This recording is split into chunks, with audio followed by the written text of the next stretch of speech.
Hello, and welcome to a special episode of Straight Guy K-Drama Reviews. I'm calling it a special episode because I'm reviewing the second half of Record of Youth.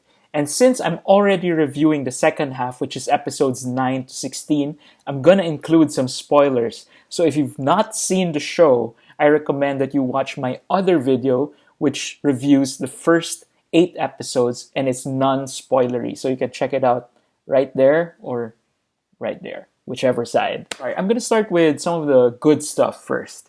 So, number one, food and fun.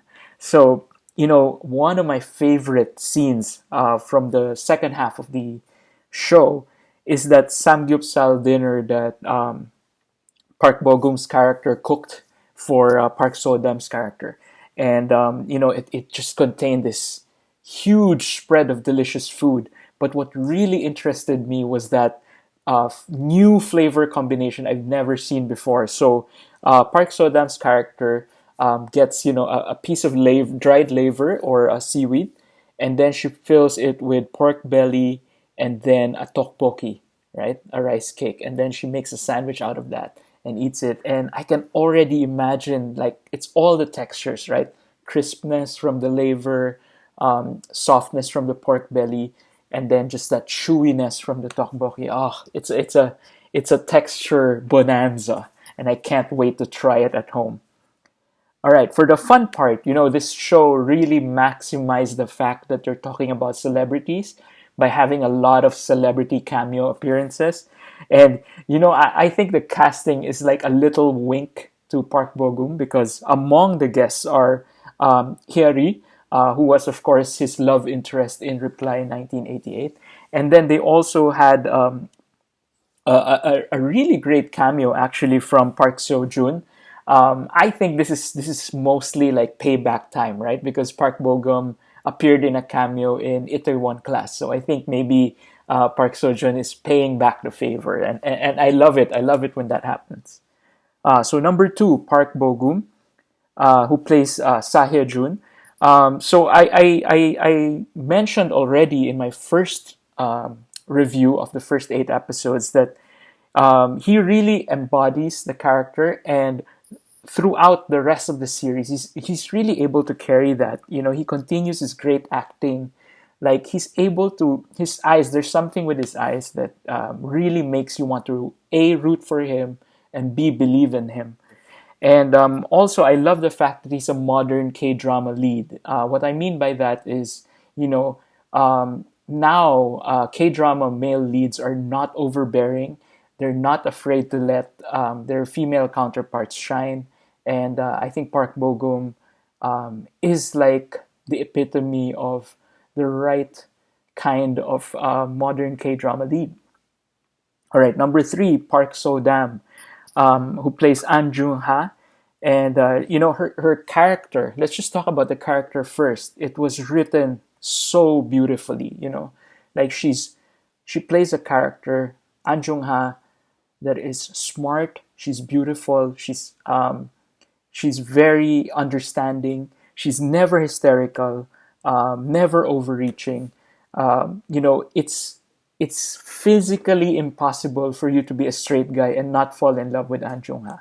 That's it's just wow. And I think that has a lot to do with Park So-dam. I think that she has tremendous non-verbal acting abilities.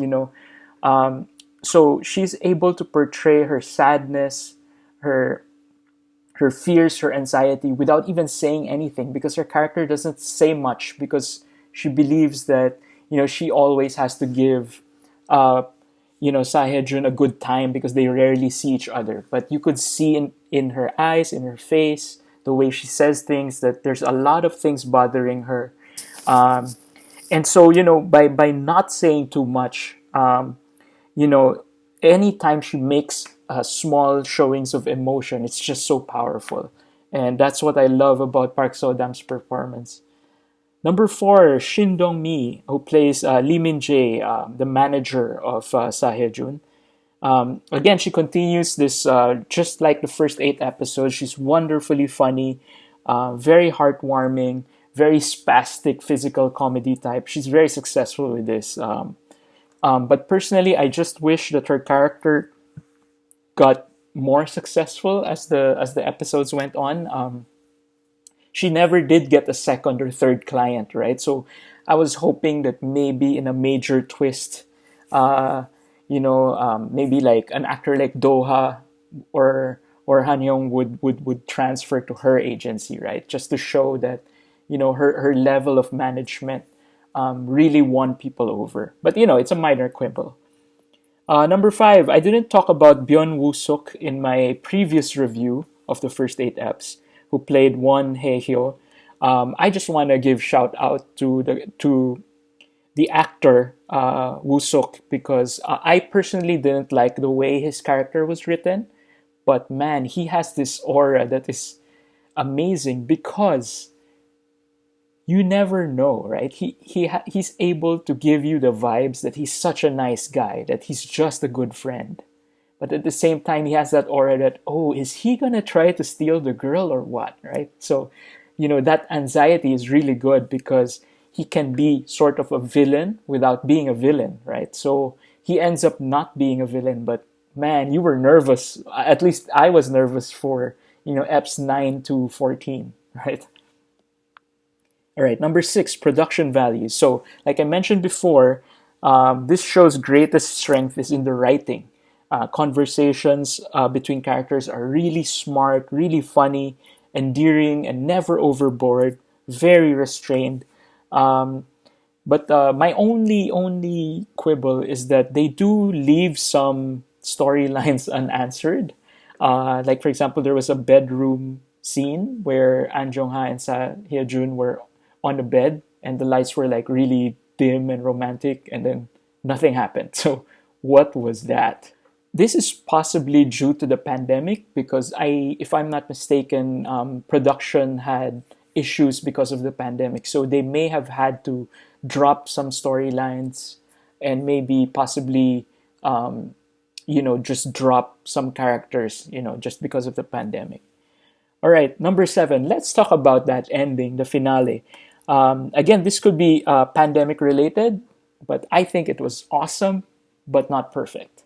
Um, you know, I love the family resolutions. So again, spoiler alert, but the two father-son relationships, the grandfather and the father, and then father and Jun, they both had these lingering issues that were so beautifully tackled throughout the 15 episodes that on the 16th episode, it was just so natural that they would come to a resolution, that they would improve their relationship.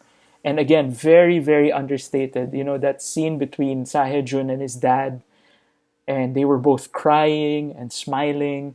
So seeing it being resolved this way was really heartwarming.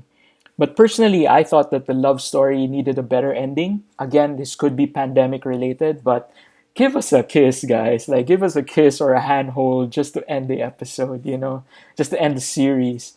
I know that towards the end, even though they broke up, it seemed like because of their final banter that they're gonna get back together. But man, you could give us fans, just some crumbs. Right. For the episodes 9 to 16, I thought the really great overwhelming theme was that we should be careful of what we wish for. And I love that they show that when you get what you want, when you get your dream, it doesn't necessarily mean that you're always happy or that you don't have any problems. We always get these happily ever after stories, but what really happens after that? Jun got his dream to be a top star, but what did it cost him, right? Even An Jong Ha, she got what she wanted. She's in a relationship with her idol, but then what did that get her, right? So again, I love that this show showed us that when you get your dream, it doesn't end there. You gotta keep working at it because the problems still come. All right, number 9, verdict.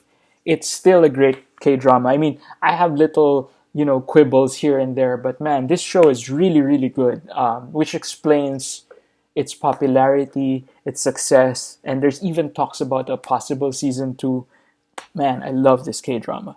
Okay, ratings. So I'm still gonna rate this as advanced, even though I loved it, because again, there's no fighting, there's hardly any car chase scenes, so some straight guys might find this difficult. So you have to be a little bit interested in love and in celebritydom, like the life of a celebrity. If you're interested in these, then this show is just gonna completely destroy you with its beauty. All right, that's it. That's my spoiler review of Record of Youth.